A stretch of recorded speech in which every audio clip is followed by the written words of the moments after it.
আসসালামু আলাইকুম dear audience, welcome back to S learning academy. আবার আপনাদের মাঝে হাজির হলাম সলিডওয়ার্কের আরেকটি নতুন ভিডিও নিয়ে। আমি আমাদের আগের পর্বে দেখিয়েছি কিভাবে লফটেড বেস কমান্ডটি আপনারা ইউজ করবেন এবং ইউজ করার মাধ্যমে কিভাবে একটি অবজেক্ট ড্র করবেন। তো যদি কেউ ভিডিওটি মিস করে থাকেন তাহলে অবশ্যই আই বাটনে সাজেস্ট করে ভিডিওটি দেখে নিতে পারেন। তো আজকের ভিডিওটি দেখাবো সুইপ কমান্ড।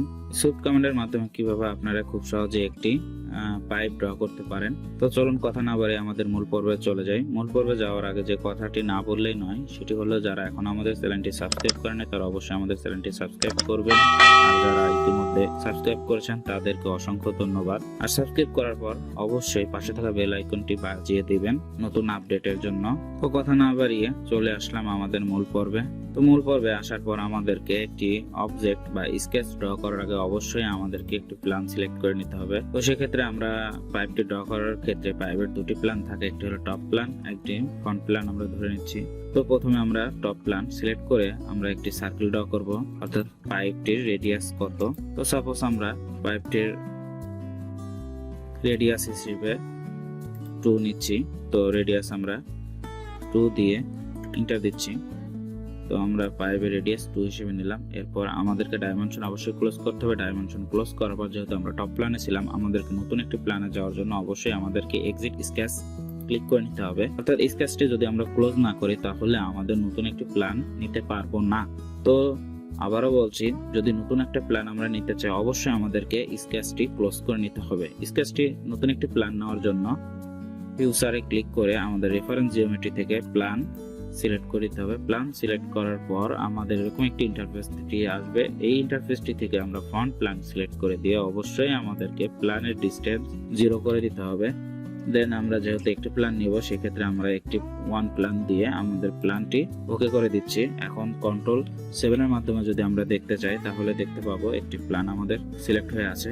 এরপরে আমরা একটি আমাদের পাইপের লাইন অর্থাৎ পাথটি ড্র করব। পাথ ড্র করার জন্য আমাদেরকে লাইন কমান্ড সিলেক্ট করে দিয়ে আমরা একটি পাথ হিসেবে এমন একটি লাইন ড্র করে নিচ্ছি। তো আমাদের পাথটি কমপ্লিট। পাথ কমপ্লিটেড করার পর যখন আমরা সুইপ কমান্ডে যাব তার আগে অবশ্যই আমাদেরকে এক্সিট স্কেচ করে নিতে হবে। তো এক্সিট স্কেচ না করলে আমরা কখনোই সুইপ কমান্ডটি ব্যবহার করতে পারবো না। আমরা যখন ফিউচারে গিয়ে সুইপ কমান্ডটি ইউজ করতে চাইবো, যদি এক্সিট স্কেচ না করে সেক্ষেত্রে আমাদের সুইপ বেস কমান্ড অপশনটি হিডেন দেখাবে। আর যখনই আমরা স্কেচ এক্সিট করে নেব তখনই আমাদের সুইপ বেসটি কার্যকরভাবে সামনে আসবে। তো সেক্ষেত্রে আমাদেরকে এখন সুইপ বেজে ক্লিক করার পর এখানে দুটি অপশন দেখতে পাচ্ছি, একটি হলো প্রোফাইল এবং একটি হলো পাথ। আমরা আমাদের সার্কেলটিকে প্রোফাইল হিসেবে নেব এবং আমাদের লাইনটিকে পাথ হিসেবে নিব। তো এক্ষেত্রে আমাদেরকে প্রথমে প্রোফাইলটি সিলেক্ট করে দিতে হবে। প্রোফাইলটি সিলেক্ট মানে আমরা সার্কেলটি সিলেক্ট করে দিচ্ছি, পাথ হিসেবে আমরা লাইনটিকে সিলেক্ট করতে পারছি। বুম, দেখতে পাচ্ছেন। এরপর আমরা সুইপ কমান্ডটি ক্লোজ করে দিচ্ছি। দেখতে পাচ্ছেন খুব সহজেই কিন্তু একটি আমরা পাইপ ড্র করতে পারলাম। এবং এই পাইপটি দেখতে একটু বিচ্ছিরি দেখাচ্ছে কারণ এখানে আমরা তেমন কোনো মেজারমেন্ট ইউজ করিনি। কিন্তু তারপরেও এখানে আমরা দেখতে পাচ্ছি আমাদের পাইপটিতে একটি অ্যাঙ্গেলের সৃষ্টি হয়েছে, যা আসলে একটি পাইপের মধ্যে মোটেও কাম্য নয়, কারণ আমরা পাইপ ফিটিং এর মধ্যে আমরা এলবো ইউজ করি। তো সেক্ষেত্রে আমরা এখানে এই ভিডিওতে এলবো ডিজাইনটা দেখাবো না, আমাদের নেক্সট ভিডিওগুলোতে এলবো ডিজাইনের একটি ভিডিও নিয়ে আপনাদের মাঝে হাজির হব। তো আজকে শুধু দেখাচ্ছি কিভাবে আমাদের এই পাইপের অ্যাঙ্গেলটিকে স্মুথ করা যায়। সেক্ষেত্রে আমাদেরকে ফ্ল্যাট কমান্ড ইউজ করতে হবে। ফ্ল্যাট কমান্ড ইউজ করার আগে আমাদের স্কেচে ফিরে যাচ্ছি কন্ট্রোল জেড এর মাধ্যমে। তো আমরা আমাদের পূর্বের কমান্ডটিতে এসেছি। এরপর আমরা স্কেচে ক্লিক করে আমাদেরকে স্কেচ প্ল্যানের অর্থাৎ এই পাথটি যে স্কেচে আছে প্ল্যান 1 এর স্কেচ 2 হলো আমাদের এই পাথটি সিলেক্ট করে দিয়ে মাউসের রাইট বাটন ক্লিক করার পর এডিট স্কেচে ক্লিক করব। এডিট স্কেচে ক্লিক করার পর আমরা ফ্ল্যাট কমান্ডটি ইউজ করব। ফ্ল্যাট কমান্ডটি ইউজ করার জন্য আমাদের পাথকে সিলেক্ট করে দিতে হবে। তো আমরা আমাদের দুটি পাথকে সিলেক্ট করলাম এবং আমাদের পাথের রেডিয়াস দিচ্ছি 1, দেন ওকে। তো এখানে যে একটি রেডিয়াস ক্রিয়েট হয়েছে সেটি 1 ইঞ্চি, দেন ওকে। তো এবার আমরা সুইপ ফিউচারে গিয়ে সুইপ কমান্ড ইউজ করতে চাচ্ছি। দেখতে পাচ্ছেন এখন কিন্তু আমাদের সুইপ কমান্ড বেসটি হিডেন আছে। তো সেক্ষেত্রে আমাদেরকে অবশ্যই এক্সিট স্কেচ করে নিতে হবে। তো আমরা এক্সিট স্কেচ করে নিলাম। এরপর সুইপ বেসে ক্লিক করার পর আমাদের প্রোফাইল হিসেবে সার্কেলটিকে সিলেক্ট করলাম এবং পাথ হিসেবে লাইনটিকে সিলেক্ট করে দিয়ে দেন ওকে। এবার যদি আমরা লক্ষ্য করে দেখতে পাচ্ছেন আমাদের পাইপটির মধ্যে একটু স্মুথনেস, একটু ফ্ল্যাট এসেছে। তো আমরা যদি এই প্রান্তটিকেও করতে চাই তাই এই প্রান্তটিকেও কিন্তু আমরা ফ্ল্যাট করতে পারবো।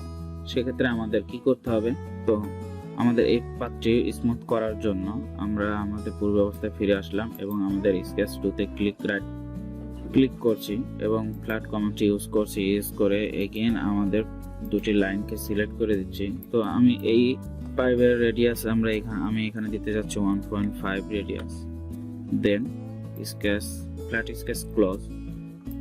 ওকে, দেখতে পাচ্ছেন এটা অনেকটা স্মুথলি হয়েছে। এরপর আমরা ফিউচার কমান্ডে যাব। ফিউচার কমান্ডে যাওয়ার আগে দেখতে পাচ্ছি সুইপ বেস কমান্ডটি কিন্তু কাজ করছে না, সেক্ষেত্রে অবশ্যই আমাদেরকে এক্সিট স্কেচ করে নিতে হবে। এক্সিট স্কেচ করার পর দেখতে পাচ্ছেন সুইপ বেস কমান্ডটি এখন কার্যকর হয়েছে। এরপরে আমাদেরকে প্রোফাইল সিলেক্ট করতে, প্রোফাইল মানে আমরা সার্কেলটিকে সিলেক্ট করছি। দেন আমাদেরকে অবশ্যই পাত্রে সিলেক্ট করে, পাত্রে সিলেক্ট করার জন্য আমরা আমাদের লাইনটিকে সিলেক্ট করে দিচ্ছি। দেন আমাদেরকে সুইপ কমান্ড ওকে করে দিচ্ছি। দেন দেখতে পাচ্ছেন কি সুন্দর পাইপ ড্র হয়ে গেছে। তো আজকের ভিডিও এই পর্যন্তই। আজকের ভিডিওটি যদি ভালো লেগে থাকে তাহলে অবশ্যই লাইক, কমেন্ট এবং শেয়ার করবেন। আর ভিডিও সম্পর্কে যদি মতামত থেকে থাকে তাহলে অবশ্যই সেটি কমেন্ট বক্সে জানাবে। আর পরবর্তী ভিডিও দেখার আমন্ত্রণ জানিয়ে আজকের ভিডিও এখানে শেষ করছি। And don't forget to share this video with your friend and don't forget to subscribe It's Learning Academy.